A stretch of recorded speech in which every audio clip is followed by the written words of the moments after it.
Hello guys, welcome back to digital study. और आज की क्लास में हम लोग करने वाले हैं 5 नवंबर के जो थर्ड शिफ्ट में जो भी एग्ज़ाम हुआ है एयरफोर्स XY का, उसमें जो भी क्वेश्चन मुझे मिले अभी तक का उसका मैं रिव्यू करा दे रहा हूँ। बट इसके पहले की इंपॉर्टेंट बात कहूँगा कि आप कमेंट सेक्शन में आप एग्ज़ाम दे के आ गए हो, मेरे वीडियो बनाने के बाद भी इस वीडियो के कमेंट में वो सारे क्वेश्चन लिखना जो मैं यहाँ पे नहीं बताता हूँ, ठीक है ना। जो क्वेश्चन मुझे नहीं मिले अभी तक उनको कमेंट में लिखना। क्यों? इससे दो फ़ायदा है। पहला तो सभी स्टूडेंट्स को पता चलेगा कि क्या एग्ज़ाम में आया था आज। दूसरा ये कि मैं कट ऑफ का एक अनुमान लगाऊंगा ना, किस लेवल के एग्ज़ाम में क्या क्या क्वेश्चन पूछा है, तो उस लेवल को देखते हुए एक्सपेक्टेड कट ऑफ के बारे में कुछ अंदाज़ा लग सकता है। क्योंकि मुझे पता है कि आप लोग एग्ज़ाम ख़त्म होते ही कमेंट करोगे बहुत सारा, सर कट ऑफ के लिए वीडियो बनाओ कि क्या मतलब एक्सपेक्टेशन क्या है हमारी, ठीक है, कट ऑफ को लेके। तो वो कैसे पता चलेगा कि क्वेश्चन के बारे में पता चलना चाहिए कि लेवल क्या है, आपने कितना अटैम्प्ट किया टोटल मिला के। इसके अकॉर्डिंग हम लोग क्या करते हैं, अनुमान लगाते हैं कट ऑफ के बारे में, ठीक है। ऐसा नहीं कि कोई यूट्यूब पे भगवान बैठा है सब कुछ पहले ही बता देगा कि ये होगा वो होगा, नहीं ना। इन सभी चीज़ों को देख के ही कट ऑफ का अनुमान लगाया जाता है, ठीक है ना गाइज। चलो, आई होप कि आप समझ गए होगे। आप कमेंट करके जरूर बताओगे कि आपने टोटल एग्जाम में कितना आंसर किया है, कितने क्वेश्चन, कौन कौन से क्वेश्चन आए हुए थे, कौन से पार्ट में टफ था। तो एक चीज़ देखो, इंग्लिश यहाँ पे इजी किया गया था थर्ड शिफ्ट में, और जो है रगा जो है, इन सभी को कौन सब्जेक्ट वाइज हम लास्ट में जरूर डिस्कस करेंगे, कौन सा टफ था, कौन मॉडरेट था, ये सभी चीज़ें। देखो गाइज, फर्स्ट क्वेश्चन जो है, जो इंग्लिश का मिला मुझे, the voice of the traffic kept me, T यहाँ पे छूटा हुआ है, केप्ट मी अवेक, ठीक है ना। नॉइज़ भी हो सकता है वॉइस के जगह पे, कि जो ट्रैफिक का नॉइज़ है या फिर वॉइस है मुझे जगा दे रहा है। तो गाइज इसको हम लोग एक्टिव पैसिव में चेंज करना। पैसिव में कैसे चेंज करेंगे, आई वॉज केप्ट, ये पास्ट का सेंटेंस है ना, क्योंकि केप्ट है यहाँ पे, कीप का V2 है, तो क्या हो जाएगा, वाज का आएगा, वाज प्लस V3, तो I was kept awake by the voice of the traffic, ठीक है ना। इजीली आपने सॉल्व कर लिया, इसमें कुछ भी था नहीं, इजी सा क्वेश्चन था। नेक्स्ट क्वेश्चन पूछा गया था, ड्यूरेबल का एंटोनिम बताओ। ड्यूरेबल का मतलब क्या होता है? इसका मतलब होता है टिकाऊ, बहुत लंबे समय तक चलने वाला चीज़ें को हम लोग बोलते हैं ड्यूरेबल, ठीक है ना। जैसे हम लोग बोलते हैं कि बैटरी ड्यूरेबल है, या फिर हमारी शूज़, हम रनिंग शू मैंने खरीदा है वो ड्यूरेबल है, मैं रनिंग कर रहा हूँ फटती नहीं है, ये सभी चीज़ें। तो उसका एंटोनिम क्या हो जाएगा, जो कम टाइम तक टिके, शॉर्ट लिव्ड, फिल्म से, या फिर डेलिकेट। इसके अलावा भी बहुत कुछ छोड़ते हैं, बट मैंने यहाँ पे ज़्यादा लिखा नहीं है, वो डिपेंड करता है कि ऑप्शन में क्या दिया हुआ था, ठीक है, मैंने बस बता दिया। कॉन्फिडेंट, कॉन्फिडेंट का एक सिनोनिम पूछा गया था कि कॉन्फिडेंट का मतलब क्या होता है। तो क्या इस कॉन्फिडेंट का मतलब पता है ना, कि जैसे बोलते हैं ना कि थोड़ा सा कॉन्फिडेंस लेवल हाई करके जाओ, ठीक है। तो वही है सेल्फ एजर्ट या फिर ऑप्टिमिस्टिक, मतलब एक उम्मीद के साथ, अच्छी उम्मीद के साथ जाओ, होपफुल होके जाओ, ठीक है ना, वही कॉन्फिडेंट होके जाओ कि नहीं भाई। कॉन्फिडेंट का एग्जैक्टली हिंदी बताना थोड़ा मुश्किल है, बट मैं आपको अर्थ समझा दे सकता हूँ और आप भी समझ गए होगे, ठीक है ना। एक्चुअली हम लोग इसको इंग्लिश में ज़्यादा बोलते हैं कॉन्फिडेंट, ठीक है ना। कॉन्फिडेंस लेवल हाई करो अपना। फोर्थ नंबर क्वेश्चन देखो क्या है, he said please give me a glass of water. यहाँ पे आपको नरेशन का क्वेश्चन आया था, तो यहाँ पे सेड को जिसने भी टोल्ड में चेंज किया होगा, ऑप्शन में तो जरूर होगा, तो गलती होगा। देखो यहाँ पे प्लीज़ आ गया, तो क्या कर रहा है, उससे रिक्वेस्ट कर रहा है, तो इसको रिक्वेस्ट में चेंज करना था कि ही रिक्वेस्टेड, क्या कर रहा था, please give me a glass of water. मी किसके लिए आया है, ही इसके लिए आया है, तो इस मी को जब हम चेंज करेंगे तो ही के अकॉर्डिंग हिम में करेंगे ना। He requested to give him a glass of water, मतलब खुद के बारे में हम लोग बोल रहे हैं कि उसने रिक्वेस्ट किया, खुद के पानी मांग रहा था वो, ठीक है ना। इसलिए हमने ही को क्या, मी को क्या किया हमने, ही के अकॉर्डिंग हिम किया। बात समझ में आया ना, इस वाले मी को इस वाले ही के अकॉर्डिंग हमने हिम में चेंज किया।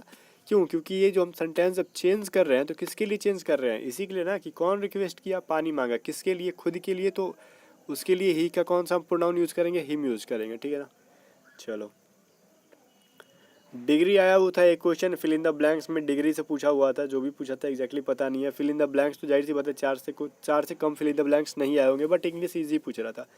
गाइज रगा के बारे में बात कर ले तो 4 नॉन वर्बल के क्वेश्चन आए हुए थे, काफ़ी टफ थे, स्टूडेंट्स बोल रहे हैं, ठीक है ना। टफ क्वेश्चन आ रहे हैं भाई, तो आपको क्या करना था, सेल्फ प्रिपेयर्ड होकर जाना चाहिए था। कम प्रैक्टिस जिसने किया होगा तो उसको प्रॉब्लम आ रही होगी, जिसने अच्छा खासा प्रैक्टिस करके गया होगा उसका तो काम बन गया होगा। यहाँ पे एक डायरेक्शन से रिलेटेड क्वेश्चन पूछा था, डायरेक्शन का इजी था। सिटिंग अरेंजमेंट वो मॉडरेट था। क्लॉक का क्वेश्चन था, क्लॉक वही पूछ रहा है, बीच में एंगल बनाने वाला था, जो मैंने पढ़ा के भेजा था एग्जाम के जस्ट 1-2 दिन पहले पढ़ा था आपको। तो आई होप कि जो पढ़ के गए होंगे क्लॉक बना दिए होंगे, क्योंकि हर शिफ्ट में बस वही पूछ रहा है कि घंटे और मिनट के बीच में का जो वो हो रहा है ना, एंगल बताओ। तो एंगल का मैंने फार्मूला बता ही दिया था कि 11/2 इंटू यहाँ पे मिनट हो जाएगा, जो मिनट रहेगा -30 इंटू आवर। इसी फार्मूला पे सारे शिफ्ट में मैं देख रहा हूँ कि इससे रिलेटेड एक क्वेश्चन पूछ ही रहा है, तो 1 नंबर फोकट में मिल जा रहा था। यहाँ परसेंटेज से रिलेटेड क्वेश्चन आ रहे थे आपके, अभी भी क्वेश्चन एग्जैक्टली नहीं मिला, लेकिन क्वेश्चन बस देखो, बहुत ज़्यादा टफ नहीं है, बल्कि कैलकुलेटिव है, टाइम टेकन है, मतलब वो टाइम ज़्यादा ले रहा है। तो जिसकी भी कैलकुलेशन फास्ट है, टाइम मैनेजमेंट अच्छा खासा आ रहा है भाई उसको, तो वो कर लेगा, ठीक है। ऐसा नहीं कि क्वेश्चन बहुत ज़्यादा टफ आ रहा है, बल्कि वहाँ पे टाइम ज़्यादा नहीं मिलता है ना, इसके वजह से आपको प्रॉब्लम हो रहा है। 30 क्वेश्चन विदिन 25 मिनट्स प्रॉब्लम होते हैं। गौतम बुद्ध की मृत्यु हुई कहाँ, मतलब डेथ कहाँ पे हुई थी, तो कुशीनगर में हुई थी, ठीक है ना। ये क्वेश्चन पूछा था।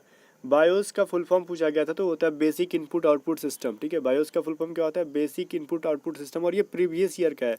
मतलब पिछले बार जो सितंबर में जो एग्ज़ाम हुआ था ना, उसमें भी ये पूछा गया था, और पिछली बार के एग्ज़ाम से बहुत सारा क्वेश्चन वैसे ही उठा के पूछा गया है, ठीक है ना। बहुत सारा जीके क्वेश्चन को उठा के पूछ दिया गया सेम टू सेम, क्योंकि गौतम बुद्ध की मृत्यु भी पिछली बार पूछी गई थी। और क्या देखो यहाँ पे, अभी देखो रगा का जो मैंने पिछली जस्ट इसके पहला जो अभी जो रिसेंटली मैंने रगा का मॉक टेस्ट दिया था एग्ज़ाम के जस्ट 2 या 3 दिन पहले, उसमें ये क्वेश्चन ऐड किया था मैंने, ठीक है ना। 26 जनवरी 2020 को किस देश के राष्ट्रपति इंडिया आए थे, ये क्वेश्चन मैंने बताया भी था, काफ़ी फोर्स करके जाके देख लो रगा का। ब्राज़ील के थे वो, जैर बोल्सोनारो उनका नाम था, ठीक है। तो ये उनके जो है राष्ट्रपति बोल लो, या फिर राष्ट्रपति थे या फिर पीएम थे, एग्जैक्टली याद नहीं आ रहा है मुझे। जहाँ तक लग रहा है कि वो प्रेसिडेंट ही होंगे, ठीक है ना। एग्ज़ाम में तो दिया हुआ प्रेसिडेंट ही, बट उनका नाम, वो ब्राज़ील के आए हुए थे, तो जैर बोल्सोनारो था, ठीक है ना। उनका नाम मुझे नाम याद है, वो राष्ट्रपति है कि पीएम एग्जैक्टली मैं बता नहीं सकता हूँ कि ब्राज़ील में राष्ट्रपति है या फिर प्रेसिडेंट है या फिर वो है प्राइम मिनिस्टर है, ठीक है ना। मुझे जहाँ तक उम्मीद है कि ये प्रेसिडेंट ही होंगे, एक बार चेक कर लेना, ठीक है ना इसको। बट राइट आंसर ब्राज़ील ही होगा उसके 100%। मैं कमेंट सेक्शन में लिख दूंगा लास्ट में, वीडियो जब अपलोड कर दूंगा तो प्रेसिडेंट है कि क्या है। तो यहाँ पे देख लो, नेक्स्ट क्वेश्चन आया हुआ था, कॉस इनवर्स 1/2 का वैल्यू पूछा गया था, ठीक है ना। इसके अलावा मुझे कोई क्वेश्चन मिला है, तो ये क्वेश्चन मिला है, देखो दादर नगर हवेली प्लस दमन दीव की कैपिटल क्या है। यहाँ पे बहुत सारे लोगों ने गलती कर दिया है। क्यों? दादर नगर हवेली की जो सिलवासा जिसने भी आंसर किया गलती है, क्योंकि आपको मैंने पिछली वीडियो में ही बताया था कि दादर नगर हवेली और दमन दीव मिलकर एक अलग सी, मतलब दोनों मर्ज हो गई है और एक यूनियन टेरेटरी बनाती है, ठीक है ना। गवर्नमेंट ने बना दिया है, पहले की तरह नहीं है कि अलग अलग दोनों केंद्र शासित प्रदेश है, नहीं, अब दोनों एक ही हो गई है, और उनकी कैपिटल जो है दमन हो गई है अब, ठीक है ना। सिलवासा नहीं है, सिलवासा हट के दमन हो गई है। तो ये चीज़ जिसने भी दमन किया होगा सही है, बाकी आप लोग गलती। गाइस इंग्लिश ईजी था, रगा मॉडरेट था, फिजिक्स आज का बिल्कुल भी मॉडरेट था, और मैथ भी मॉडरेट था, ठीक है। रगा का सेक्शन सबसे यहाँ पे आपको दिमाग ख़राब करने वाला था, जो कि कैलकुलेटिव था गाइस, और कुछ भी नहीं था। टफ हम नहीं बोल सकते, बस कैलकुलेटिव था, कैलकुलेशन ज़्यादा होने की वजह से आपका एग्जाम में तो टाइम जाएगा ही। बस इंग्लिश काफ़ी बेहतर थी, और इंग्लिश की पैसेज तो ऐसे पूछी जा रही है ना कि ग्रुप में बच्चे जो है ना पैसेज पूरा दे रहे हैं, पता है कहाँ से, पूरी की पूरी गूगल से उठाई हुई थी। मतलब किसी कहीं गई प्रीवियस ईयर की होगी, कभी एसएससी वगैरह से ले ली गई थी डायरेक्ट पैसेज, है ना।